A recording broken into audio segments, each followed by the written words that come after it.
lista. Muy buenas noches, don Pablo, gracias por acompañarnos. Vemos una situación bastante crítica, bastante engorrosa, por decirlo de esta forma, a meses de las elecciones. ¿Qué podemos definir ahora? Se torna un panorama bastante difícil para Pisa. Yo diría que sí, que de por sí le llega en un muy mal momento, además, porque Rodolfo Pisa viene descendiendo en encuestas y ya no solo estancado, así que el reto es todavía mayor desde el punto de vista, digamos, de la macroestrategia que él tiene que diseñar, ya con las elecciones muy encima y con contendores que se están repartiendo porcentajes muy similares también en encuestas, es decir, no está en una posición muy favorable y encima le cae esto, que si no lo maneja bien, me atrevo a decir, podría ser una lápida para este segundo intento de Rodolfo Pisa para la presidencia. Y digo esto, con esto cierro, porque se trata de montos muy, muy altos, es decir, no son montos que cualquier hijo de vecino tiene, que tendrán que demostrar estas personas a partir de sus ingresos. O sea, estamos hablando de personas a las que se les conoce un oficio cuyo ingreso no necesariamente calza con estos montos, lo que no quiere decir que no puedan explicarlo a través de herencias o de la venta de algún terreno, pero esa explicación tiene que ser muy, muy convincente, desde luego, ya no solo de cara al tribunal, sino de cara, a partir de esta denuncia que hacen ustedes con medio de comunicación, de cara a la ciudadanía, que es la que vota. Pero además de que son montos muy altos, se trata de personajes muy, muy cercanos. Don Pablo, propiamente, ¿qué causa ilícita es la que se puede señalar en este caso? Porque estamos hablando a este documento del Tribunal Supremo de Elecciones al que tuvo acceso Costa Rica Noticias, que habla, por ejemplo, de Agustín Castro, quien ha sido asesor legislativo y actual jefe de comunicación del candidato Rodolfo Pisa, con una cantidad de 60 millones de colones. También hablamos de Horacio Alvarado, quien es candidato a diputado y hermano del actual diputado del Partido de Unidad Social Cristiana, William Alvarado, entre otras personas.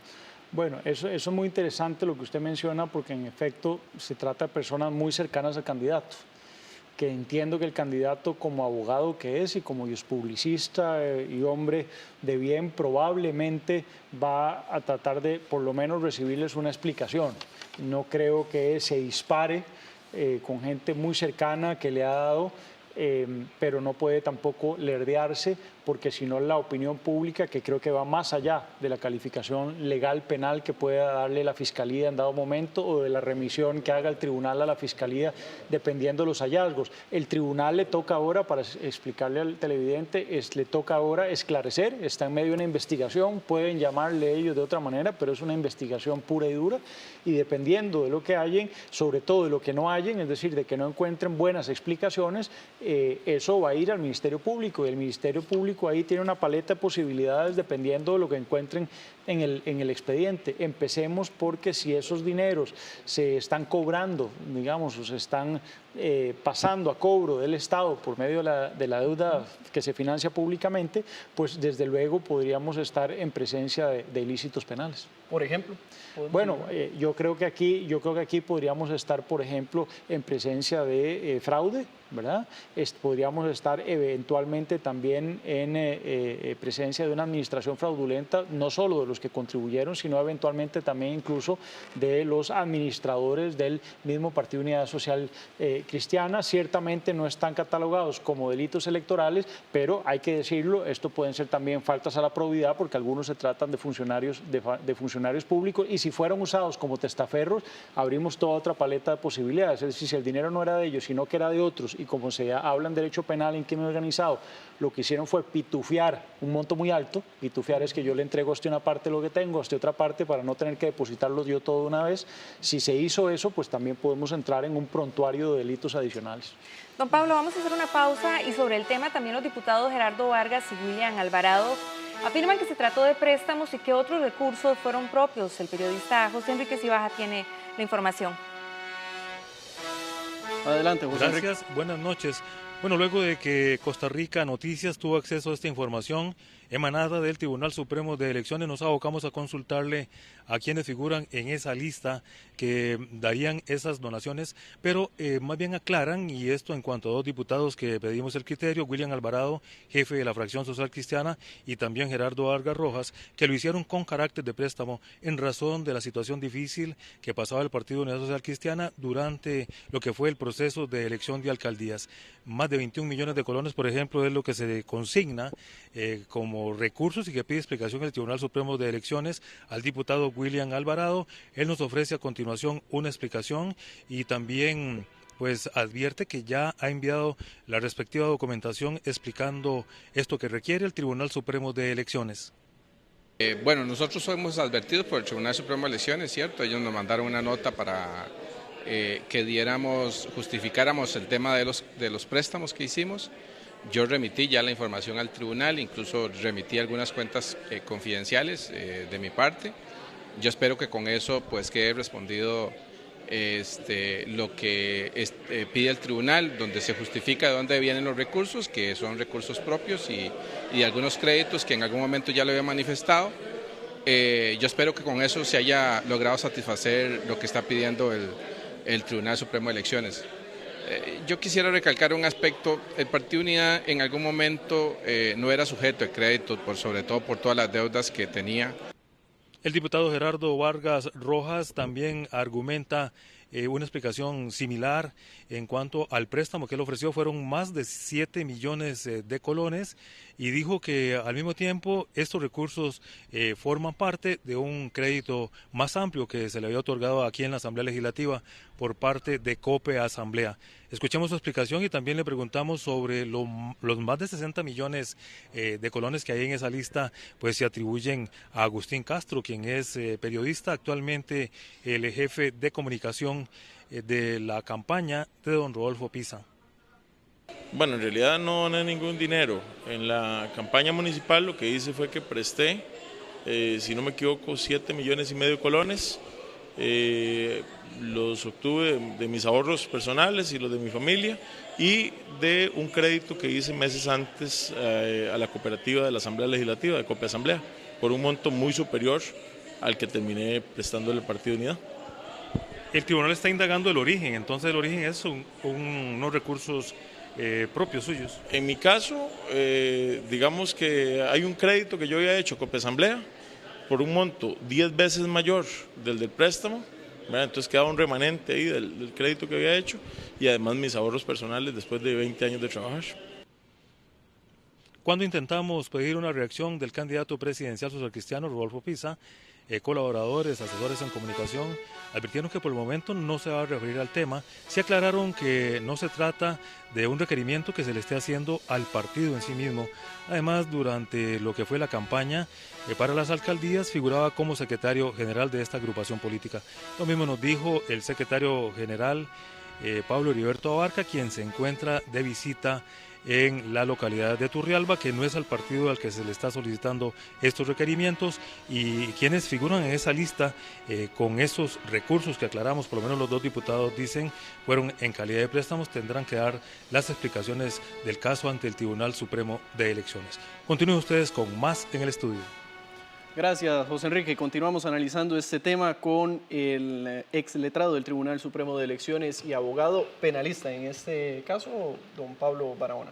Don Pablo, ¿qué podemos decir al respecto de estas reacciones de los diputados? Dicen que son préstamos de dineros que tenían. Sin embargo, ahora veamos algo bastante incongruente. Estábamos hablando de que un asesor político que gana quizás 1 millón de colones está dando un préstamo de 60 millones de colones.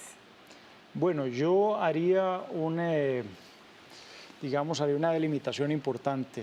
De un lado, la parte jurídica, el análisis jurídico de esto, que me parece que hay que reservarlo a los hallazgos del Tribunal Supremo de Elecciones, que me parece que deben ser después comunicados, y ojalá que esa investigación se haga muy rápido, porque si no, la simple duda que se está sembrando sobre la campaña de un candidato que viene ahí bien que mal punteando como una alternativa importante, podría ser inconmensurable. Es decir, esos daños pueden casi anularle esa candidatura y limitar muchísimo sus posibilidades en esta campaña. Así que el tribunal tiene la obligación de no mantenerlo ahí en capilla ardiente, este candidato a su movimiento, sino de acelerar esta investigación y dar parte muy rápido de lo que halle o de lo que no halle al Ministerio Público. Eso dependerá mucho de que las explicaciones que les den los mismos implicados sean convincentes, prontas y documentadas. Esa es la parte jurídica, pero aquí hay problemas políticos y políticamente aquí hay que agregar, se trata del PUSC. es decir, de un partido con antecedentes relativamente cercanos, de hace apenas 13 años, en el 2004, donde fueron cuestionados dos de sus expresidentes más importantes, en cuenta el hijo del caudillo, del doctor Calderón Guardia, y ciertamente pues esto puede hacer reflotar una inquietud, una duda que se tiene sobre esa bandera, que estaba de alguna manera rejuveneciendo, recuperando Rodolfo Pisa, que tiene aquí una oportunidad, creo yo, para en este punto de inflexión hacer una limpia, apartar a gente que no necesariamente además le está haciendo crecer mucho en esta campaña electoral, que no está explotando toda su potencialidad electoral, o puede quedarse siendo fiel a sus amigos y sabiendo que de aquí no va a pasar. Y eso es un problema político esencialmente. Don Pablo, ciertamente esta investigación está dando inicio, podrían salir otras personas más involucradas también dentro del Partido Unidad Social Cristiana. ¿Es poco tiempo de reacción el que tiene ahora el candidato Rodolfo Pisa de cara a febrero? Sin duda, porque además esto lo pone en una posición muy incómoda. Se trata de colaboradores muy cercanos, es decir, se trata de diputados que lo han apoyado desde la precampaña, de asesores muy cercanos que están incluso empleados dentro de la campaña o dentro de la fracción del partido, dentro de la Asamblea Legislativa, y que están muy cerca de sus querencias. Y entonces esto le produce una complicación adicional, porque no se trata de desconocidos ni de personas a las que estoy seguro, conociéndolo como hombre de bien, no les tenga algún agradecimiento. Pero bueno, por ahí se dice que uno acompaña a los amigos al entierro, pero no se entierra con ellos. Y creo que esa es de pronto la elección, el cruce de vías, el gran dilema en el que se encuentra Rodolfo Pisa. Y creo que es una prueba de fuego en su campaña. Difícilmente va a encontrar un punto de inflexión tan marcado como este en lo que le resta de campaña, y depende, insisto, sus posibilidades de continuar con alguna posibilidad de éxito en esta campaña, depende de lo que haga y de cómo aborde este problema. Hay personas que están involucradas dentro de estas 17 personas que se señalan que están siendo todavía candidatos a diputados, candidatos a alcaldes, es decir, están completamente activos.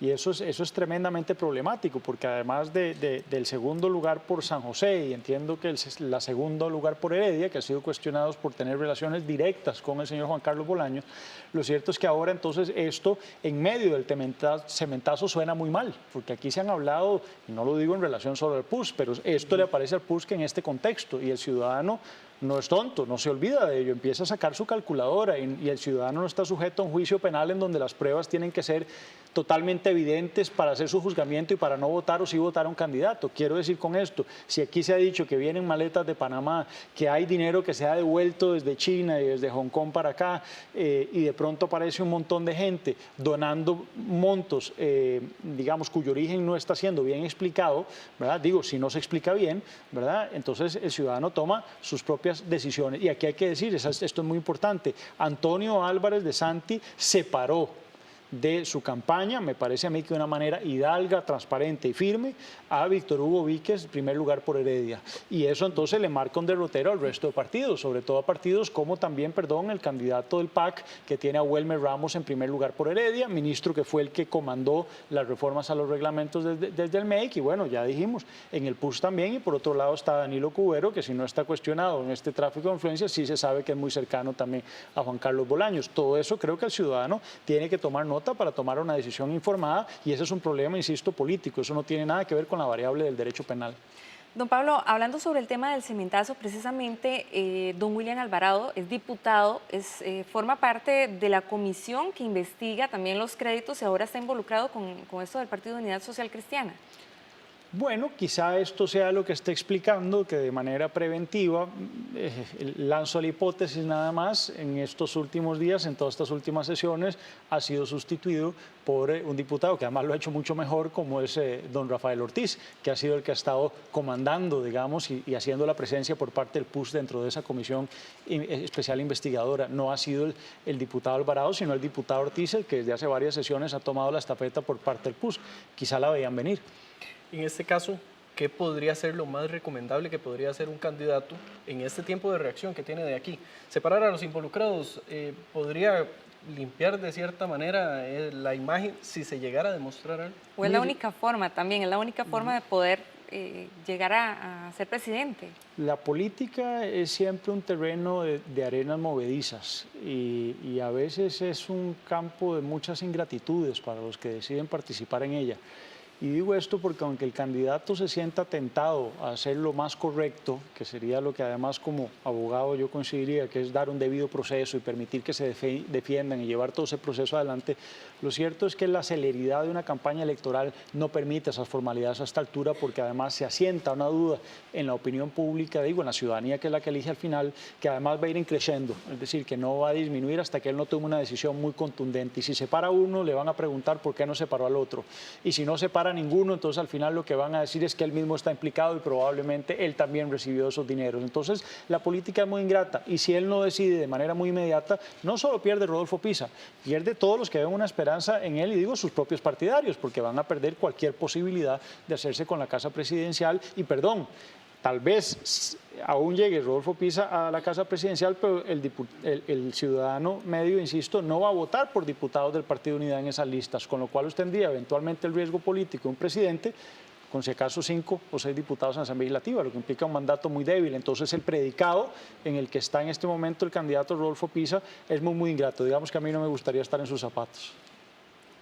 Perfecto. Bueno, don Pablo, nada más una última consulta. ¿Esto podría afectar gravemente la campaña electoral? O sea, ¿habría un resfrío a nivel de los ciudadanos? Ya de por sí la gente estaba un poco resfriada en este tema y ahora con el tema del cementazo y este otro, pues complica más la situación. Son bueno, muchos partidos involucrados. Eso por asociación, pero también en las campañas políticas en estrategia hablamos de disociar y eso tiene que ver más bien con lo que hacen los otros. Quiero decir, de alguna manera lo explico más llanamente, en Río Revuelto ganancia pescadores, no solo importa aquí ya lo que va a hacer Rodolfo Pisa, sino lo que van a hacer otros que están muy expectantes, que me imagino que ya les ha llegado esta noticia que ustedes acaban de publicar.